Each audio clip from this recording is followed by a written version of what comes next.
Hi, this is Carl from Web Courses Bangkok, and this is Lesson 6, Zooming and Panning. Today we're going to be looking at how to look around your design and get really into it and see the details by using the Zoom tool. So we're going to look at two very important features of using Photoshop daily, which is zooming and panning. Let's have a look at where the files are. You'll find the files in the Beginners Web Design folder, Week 1, Files, and then Photoshop Basic Lessons, and you're looking for lesson6.psd. Once you've found the PSD, just double click and it will open up straight away. When you're using Photoshop, you'll zoom in and out a lot because you want to make sure that everything's perfect and aligned. That helps you make a really professional design. To zoom, you just need the zoom tool, which is right at the bottom on the left hand corner here. To zoom in, just select the zoom tool and then click on where you want to zoom. Alternatively, if you want to zoom into an area, click and hold and drag a selection box, and that will allow you to zoom into a specific area. Now to zoom out, just hold down the Alt key for PC users and Option for Mac users, and then click again and you'll actually zoom out. Now a better way of zooming in and out is actually using the shortcut. The shortcut for zooming in is Control or Command for Mac users and plus. And you can imagine to zoom out it's Control and minus. So that allows you to quickly zoom in. When I'm using Photoshop, I'm always zooming in and out very quickly, so you'll get used to using that a lot. So give it a try and see how it feels.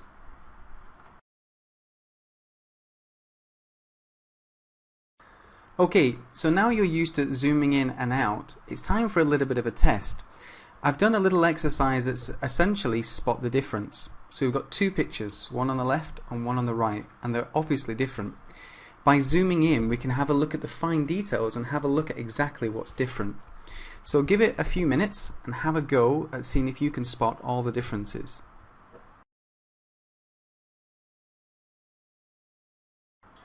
Okay. So now that you've had a go on the right hand side and you'll see a group called Differences. If you click on the Indicate Layer Visibility on the left hand side, you'll be able to see them. So let's zoom right in. So first of all, I'm going to move over like this, and I can see that one of the first differences is the sign here that says Earth is gone. Below there we've got the Web Courses Bangkok logo, and we've even got the Web Courses Bangkok name here. Also, most importantly, is it's actually a little bit wider. So that's a couple of the changes that we've made. Now by zooming in, I was able to see those changes very clearly.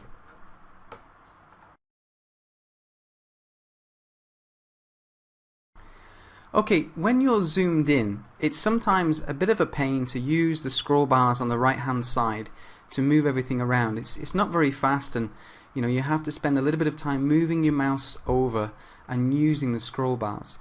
So a better way of doing this is using the pan effect or the hand tool. Now the hand tool itself is on the left hand side here, but I very rarely use the toolbar for this because it's a very easy shortcut, and the shortcut is holding down space. So just hold down space and you're actually able to pull your design around, so you can actually look at the details around it. Again, I can zoom right in, move around a little bit, check it, zoom out again, holding down space and move around. So try that yourself. Try holding down space when you're zoomed in and move around the design, and you'll find it much easier. I always imagine it like having a piece of paper on the table and moving that piece of paper around to be able to see what's on it a little bit better.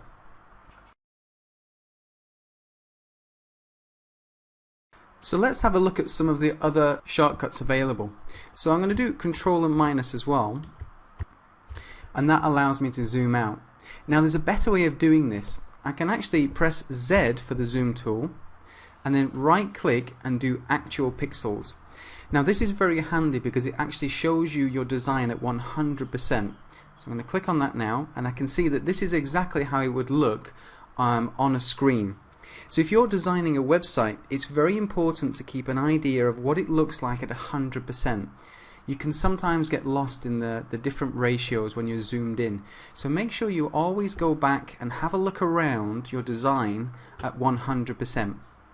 On the top here on the tab that we looked at earlier, it shows you the actual percentage that you're zoomed in. It's also at the bottom left hand corner here. So if I press Control and plus again, I can see now I'm at 200%. Control and minus, and I'm out to 66%. And this is actually the zoom amount we've been using while we've been doing the previous screencasts. So have a look at that. Make sure you always zoom in, zoom out, and then right click with the zoom tool selected and do actual pixels, and then you'll know this is exactly what your design will look like.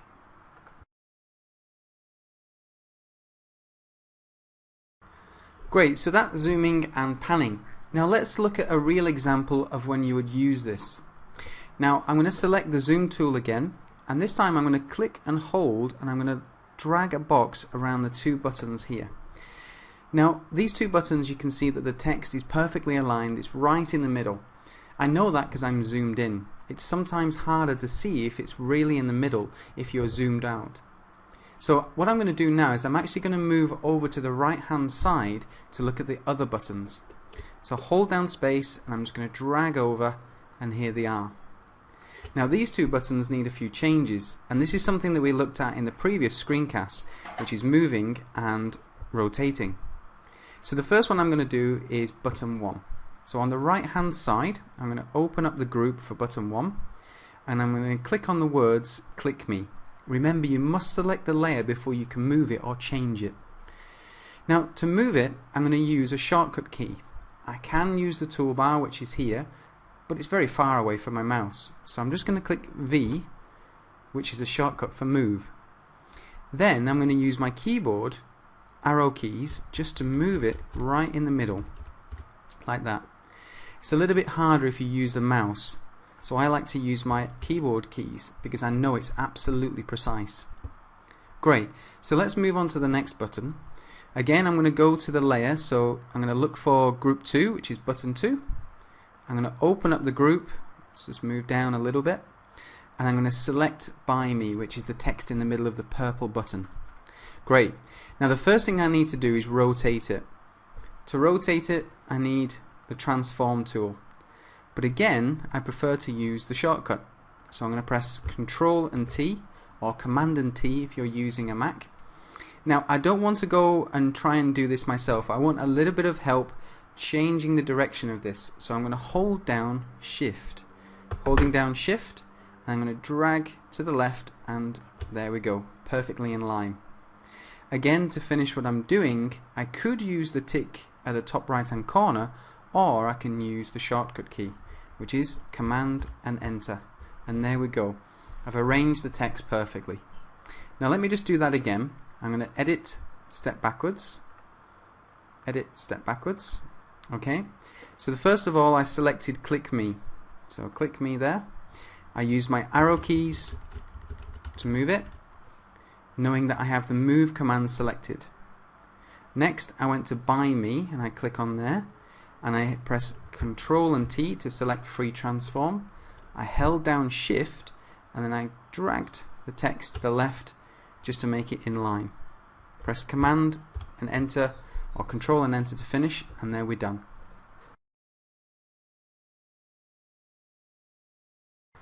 Now this is a perfect time for me to do the actual pixels, because I want to see if these buttons look nice from 100%.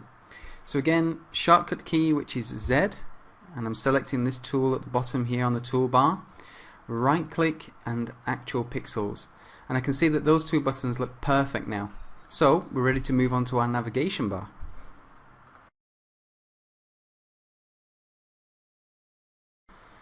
Now for the navigation bar, if I click and hold down space, I'm going to move over, I can see that two things need to be changed. First of all, we need to center align the text, make sure that's in the middle of the navigation bar. And then this arrow here represents how big the navigation bar needs to be.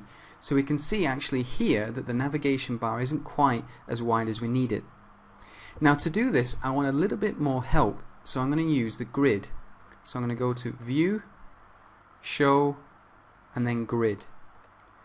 Now you'll see on this example, on this PSD, I've made the navigation bar in line with the grid just to help us actually align it properly. So again, I need to select the layer that I want to change. So I'm going to look down for navigation bar, and I'm going to look for Home, About and Portfolio, which is a text layer. Now, like I said before, I always like to do things very precisely, so I'm going to use the move command again by pressing V, and then I'm going to use my arrow keys on my keyboard to move the text down a little bit so it's right in the middle, and I'm going to move it. Oh, I can't quite see it. I think I need to zoom in. So Command and plus, and then I'm going to drag down just so I can see the home. Now it looks like I need to move this up just a little bit. Perfect. Now that allows me to be nice and zoomed in, and I can move over to the right hand side to then look at how much I need to change the width. Now, as we've looked at earlier, we use the free transform tool to make things wider. So again, select my layer first, and I'm going to use the free transform shortcut key, which is Control and T. So I'm going to drag that over like that just to meet the grid. Perfect. Command and plus to finish what I'm doing, and then I'm going to use Z again, right click, actual pixels. Now if I want to get rid of the grid, I just have to press another shortcut key, which is Command and H for hide, and lo and behold, we have a perfectly aligned navigation bar.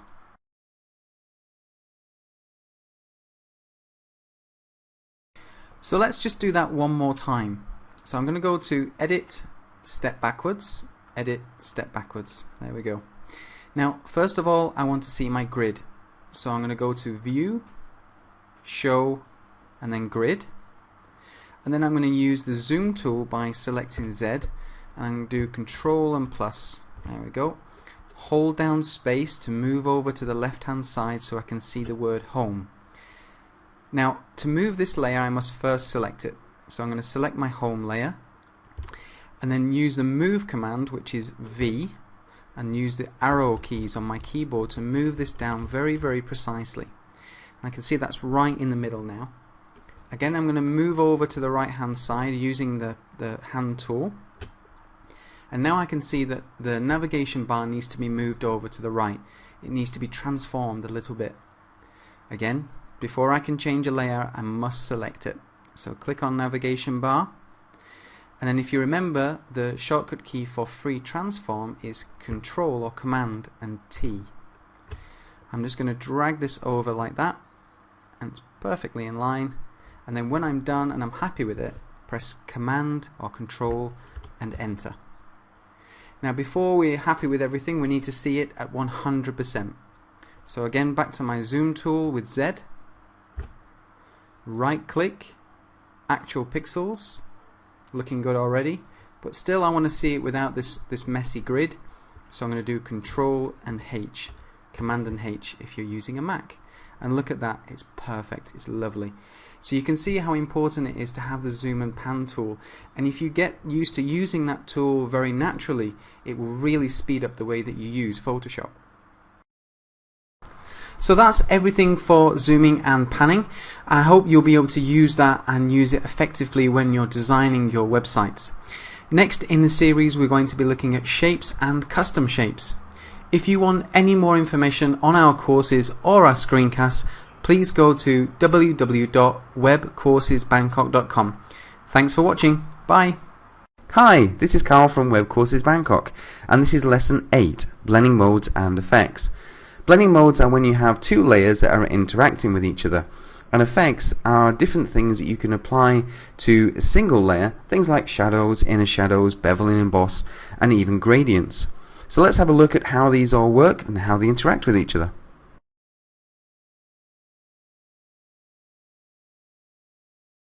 For this lesson, you're going to need your Lesson 8 Blending Modes and Effects PSD. Open the file and we'll get started. Right, so do the drop down here from your Layers panel and select Multiply. Now you'll see that it sort of looks through. Multiply is a really nice one if you want to blend it into the background, but still be able to see it. The next one is Color Burn. Now Color Burn is interesting because you have to know what kind of color it's going into. The color that is in the background will severely affect the color that's here.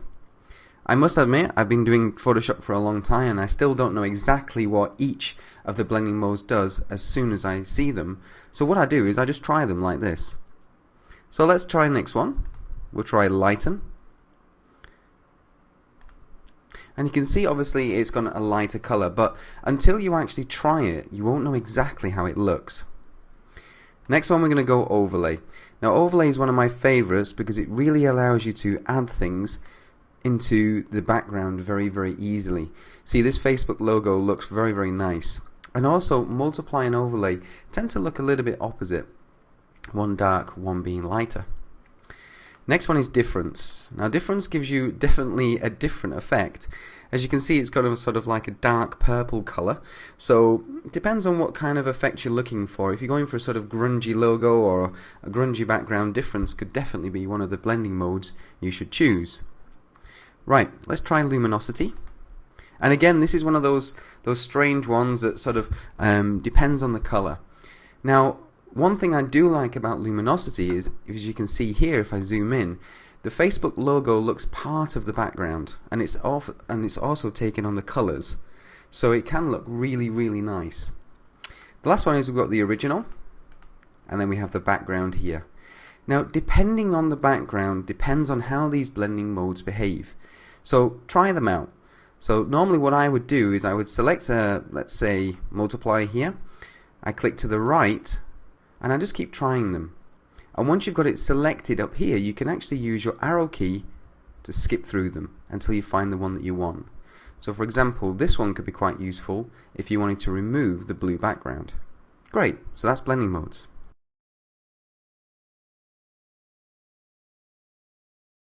Next we have layer effects. But first of all, I'm just going to close my group for blending modes just so I can see what I'm doing. Let me open up the effects. And again, we can see here we've labeled the layers ready for you. So let's move down and move to the left a little bit. Now first of all, we need our shadow. So I'm just going to select the drop shadow layer. Now different people do this in different ways. My personal way of doing it is right click, blending options. Other people might go to here. You can see the effects menu item here, and you can go to blending options as well. An important thing to remember about the blending options is that you must click on the word to change the settings.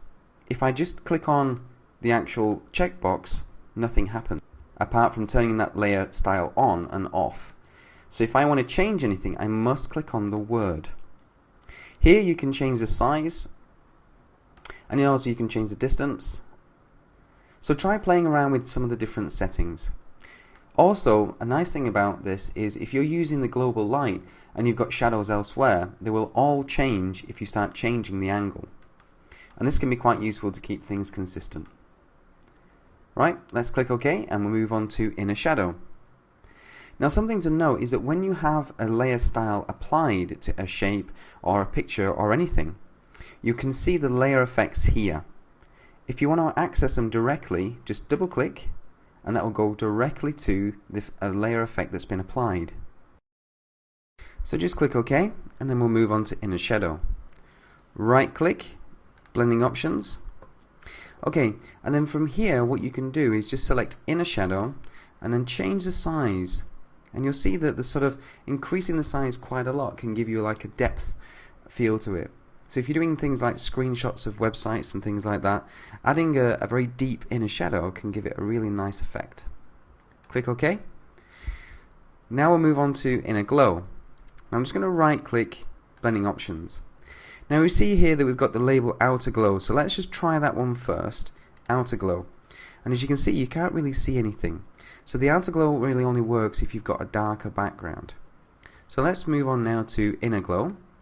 And you can see here we've got this lovely inner glow here. And this can be a nice effect if you're doing things like hover over buttons. So when someone puts their mouse over a button, if you add a outer glow effect or inner glow, it can give it a nice indication that you're using this button. Click OK, and then we'll move on. The next one we have is bevel and emboss. Now, bevel and emboss is very dangerous. The reason I say that is because it can make your design look really cheap really quickly. So let's try it. Let's go right click, blending options. And I'm just going to move the layer style panel over like this just so I can see what I'm doing. Now select Bevel and Emboss, and there it is. It's ugly. It's from the 1990s and it's really, really horrible. Now what we can do with this is we can actually soften it to give it a nice sort of rounded feel, or you can increase the size quite dramatically and it gives it actually a really, really nice sort of gradient feel. So have a think about it. Try not to do anything like this. I know that's my personal opinion, but I do think that looks old. So if you just increase the size quite a lot, you can give it a lovely smooth effect. Just click OK and we'll move on. The next one we have is Color Overlay. It's very simple. Right click, Blending Options, and you basically overlay a color on top of whatever the shape of the layer is. Click on Color Overlay and there you go.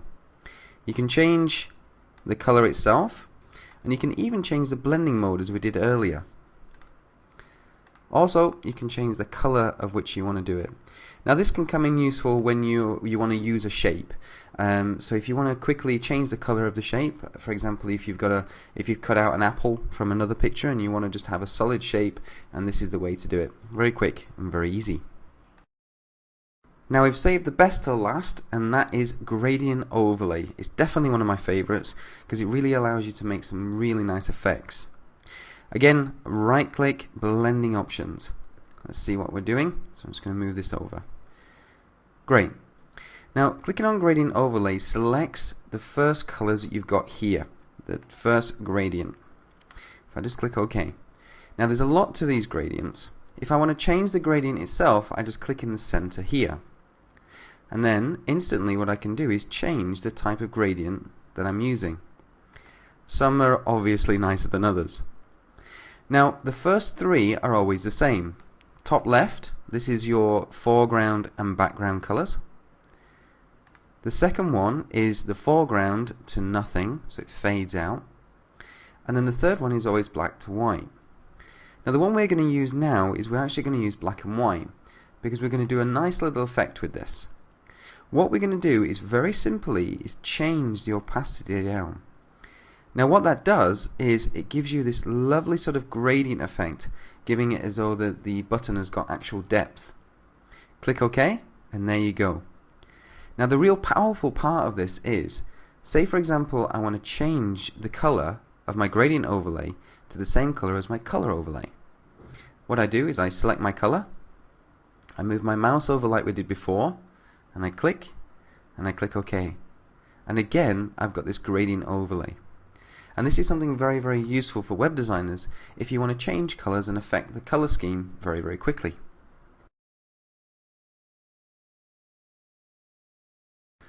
Now we've looked at 6 different styles of effects. Now what happens if you get the effects just right and you want to copy it from one place to another? Well, that's what we're going to do next. So I'm just going to right click and do Actual Pixels, hold down space just so I can move over and see my 2 submit buttons. Now as you'll notice there, I've got a couple of different effects, including a new one called Stroke, and that's what we can see with the white line on the left hand side. What I want to do is copy the styles from here onto this one. The way I do that is I open up my submit button. Now let me just double check this is the right one. Yeah. And then I'm going to go to the frame, move down, and you'll see that the submit button is open. Now first of all, what I want to do is I'm just going to get the drop shadow for the actual text. To do this, I hold down Option or Alt, drag, and then move up onto my button, text like that, and then let go. Okay, so we'll do that again, but this time we'll do it with the actual effects on the button itself.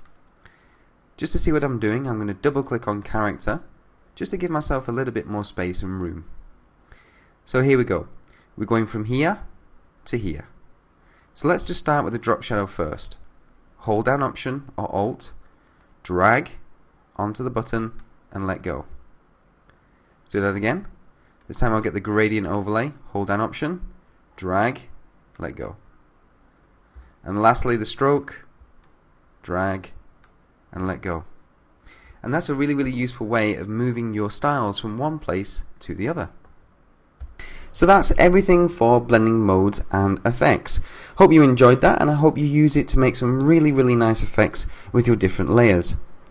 If you're interested in learning more about anything that we've covered in the screencasts or about Photoshop, then go to www.webcoursesbangkok.com. Thanks for watching. Bye. Hi, this is Carl from Web Courses Bangkok, and this is lesson 9, and it's all about text.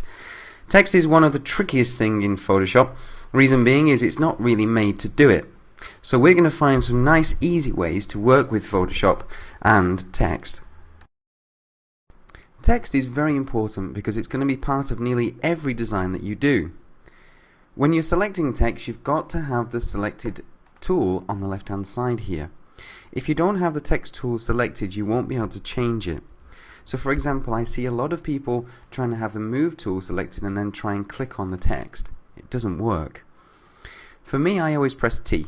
T is the shortcut for text. Now when you're selecting text, let me just zoom in just to show you. Again, I'm doing Control and plus and holding down space to bring myself into the right area. Okay, now you'll see as I move my cursor closer to the text, it goes into a different mode. Now the mode of the cursor tells you a lot about what you're able to do. Now for example, if I click here now, I will make a new layer, and that's actually not what I want. So when you're selecting text, you must click on the text. Now if you ever do this and you accidentally do start a new layer and you don't want to, simply press escape. Easy peasy. Great, so now I'm going to click inside the text and I can now select it. I can select part of it, I can select all of it, but a nice easy way to do it is Control and A. Now what we need to do is change the size from 24 to 36, and that's really easy. Just go to the drop down at the top, 36, and done. Once you finish editing your text, you need to get out of the text tool. You can do that in two ways. You can click on the tick at the top here, or you can do Control and Enter. Personally, I always do Control and Enter. It's just so much easier. Now let me go back into editing text and show you what happens if you don't do that. Well, first of all, none of these work anymore. You can't undo, you can't step backwards, you can't save, all these different things.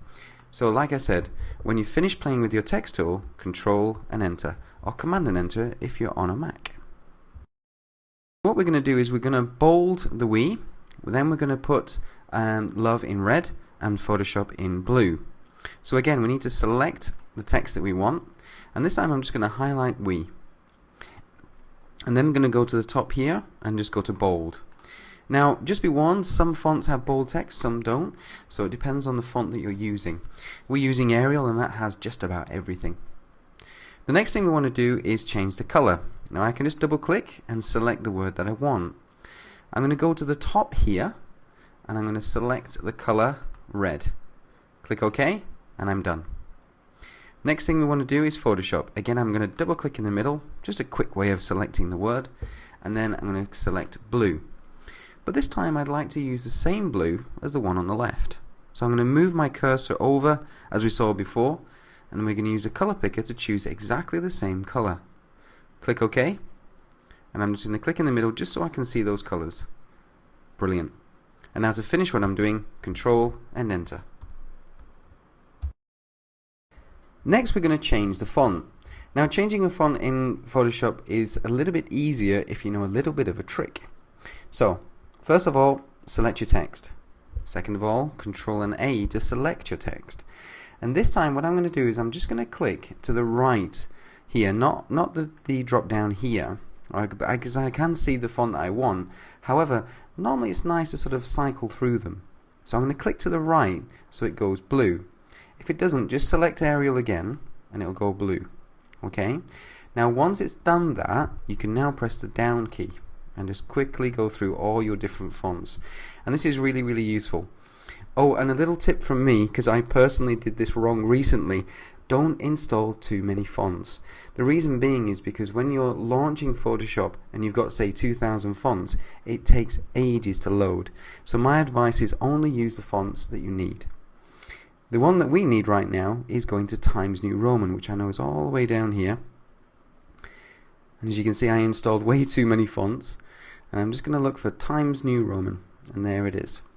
Great, so now I've changed the font. And again, what I need to do is finish what I'm doing by doing Command and Enter or Control and Enter. Great, done. Now that we've been playing with single bits of text, we now want to start playing with some of the paragraphs. I'm going to open up the paragraphs folder just so that when I make a new layer, it will go on top of this one. Now let me zoom in a little bit. As you can see, we need to copy a little bit of lorem ipsum into here. So first of all, when you're doing multiple lines of text in Photoshop, you use a text box. You first have your text tool selected, and then you simply click and drag a box. And this is called the bounding box. This is where all the text will appear. Now, it's normally a good idea to make sure that you've got the right size, shape and color before pasting. I often see people pasting in text when it's white and think, well, it hasn't worked. Right, now we need to get some text. Now, today what we're going to be using is a little bit of vegan Ipsum, and you can find that at veganipsum.com. If you want the normal variety, you can always try going to lipsum.com/feed/HTML. So we're going to be using vegan Ipsum today. Great. So what I'm going to do is I'm just going to say maybe 2 paragraphs, and I'm just going to copy this one here. Right click and copy. So we go back to Photoshop now, and now we're ready to paste in here. And you can do this a number of ways. You can right click and paste, but my favorite is Control and V, which gives you the text instantly. Now the nice thing is you can always change the size of the text, and as you can see, it only displays on inside the box, so even if you've got extra text, it isn't shown. So you just move that over, and this is where you can actually change things. Again, it's the same idea. If I want to finish what I'm doing, Control and Enter. To get back, I simply click. Again, Control and A allows me to select everything, and I can quickly change the color, the shape, the size, the font, or anything I want. Great. Control and Enter, and there we are. Now we want to change a number of different things about this. Well, first of all, I want to know how I can delete it. There's 2 ways of doing it. I can quickly hit delete. I'm just going to do Control and Z, or I can right click on the layer and delete the layer. So it's very easy to actually delete anything, but the important thing is you must have the layer selected. So I'm just going to zoom out. So the next thing we need to have a look at doing is changing the text area line height to 24 pixels and justifying it. Great.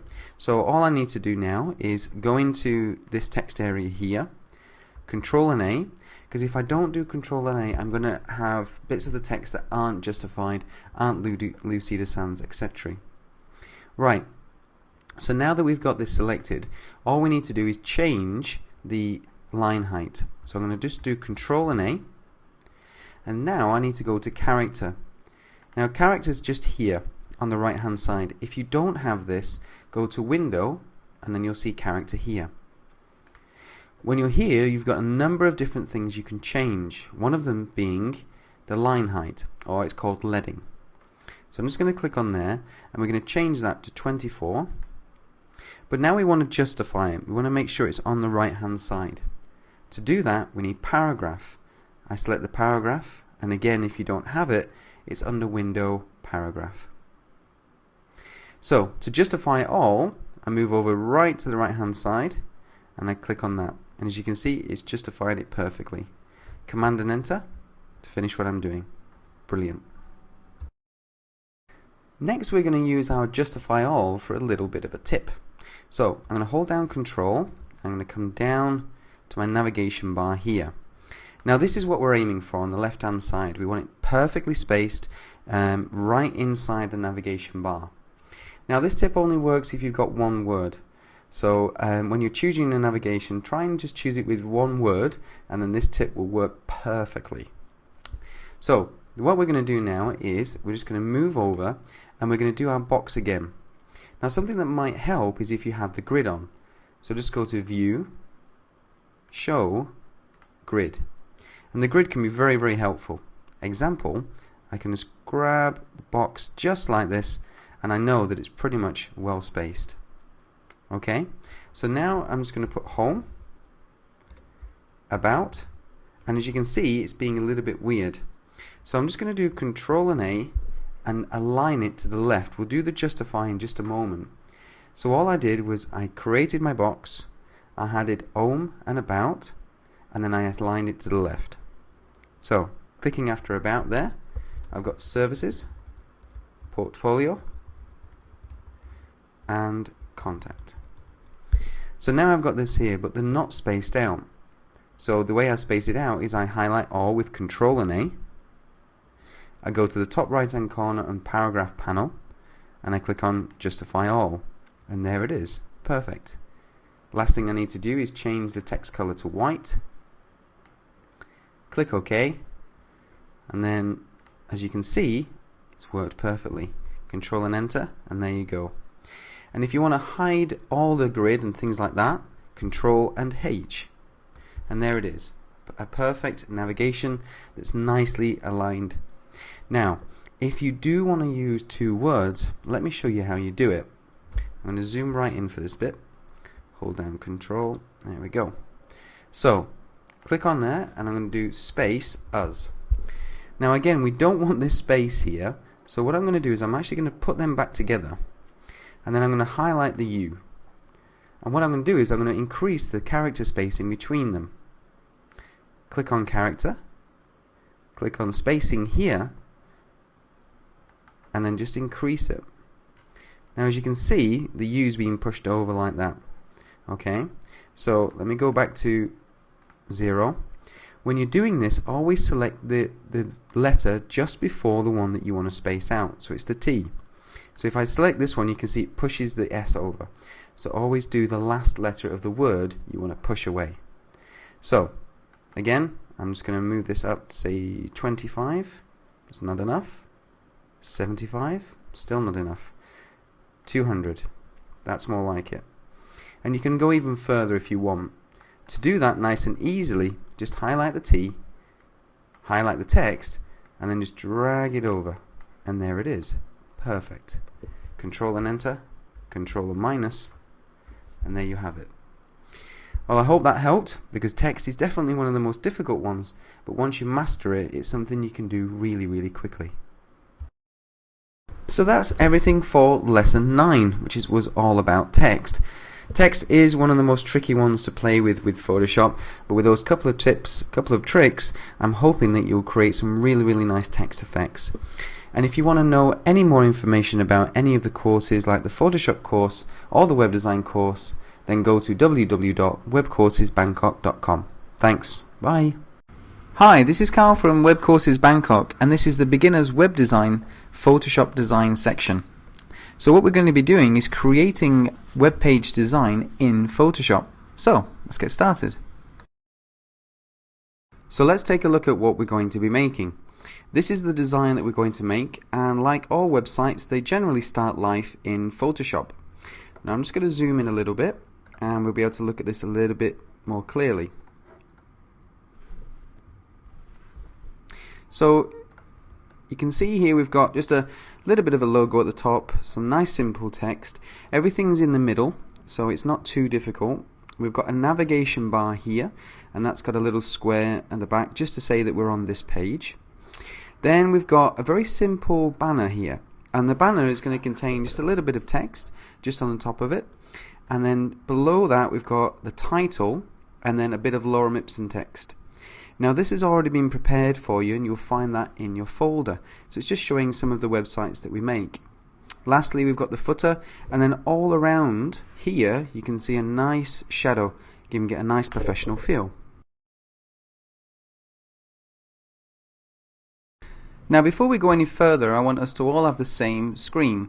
So just do File and New, and then click OK. The size doesn't matter right now, we're just using this as an example to actually get the screen right. So first of all we need to show the ruler.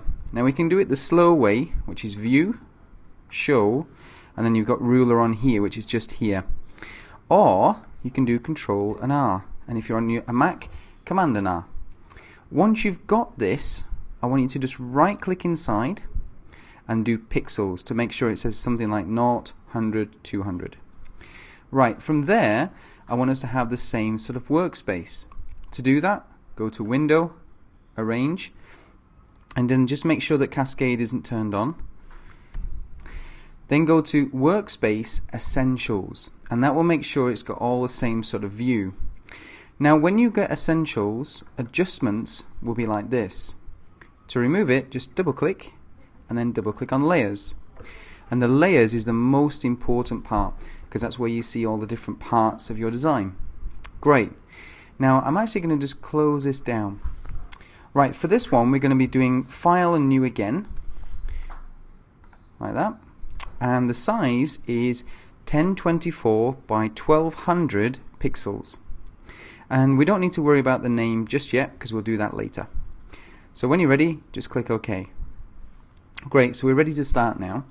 Now the last thing that I want to be able to see is my grid. So just go to View, Show, and then Grid. Now with the grid, that will help us organize everything and get things in line. Something that I really want you to do when you're doing Photoshop is make sure that everything's in line. Okay, it just makes it look a lot more professional. Next thing we want to do then is choose a color. So I'm going to go down to the bottom left hand corner and click on the one on the top left, because that's the foreground. Click, and then you'll see the color picker.